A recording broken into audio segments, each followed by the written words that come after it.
আজকে বিশেষ খবর হলো, খারিজ করে হাইকোর্টের ডিভিশন বেঞ্চ ৩২,০০০ প্রাথমিক শিক্ষকের চাকরি বহাল রেখেছে। এই রায়ের বিরুদ্ধে মামলাকারীরা সুপ্রিম কোর্টে গেলে তাদের হয়ে আইনি লড়াই লড়বেন বলে জানিয়েছেন সিপিএমের সাংসদ তথা আইনজীবী বিকাশ ভট্টাচার্য। তবে উচ্চ প্রাথমিকের নিয়োগে সুপার নিউমেরারি অতিরিক্ত শূন্য পদ তৈরির সিদ্ধান্ত খারিজ করে দিয়েছে হাইকোর্ট। রাজনৈতিক খবর, তৃণমূল থেকে নিলম্বিত হলেন ভরতপুরের বিধায়ক হুমায়ুন কবির।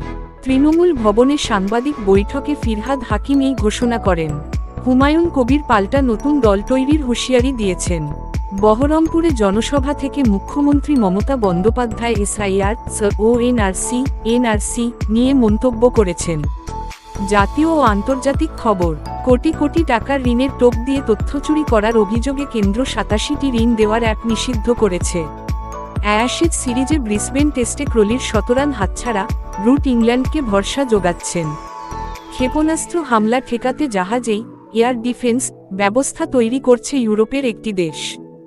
জ্যোতিষ, বছরের শেষ মাস ডিসেম্বর অর্থের দিক দিয়ে ৩টি রাশির জন্য খুব ভালো কাটবে বলে জানানো হয়েছে। খবর এখানে শেষ হলো। পরবর্তী খবর শুনতে চাইলে সাবস্ক্রাইব করে রাখো।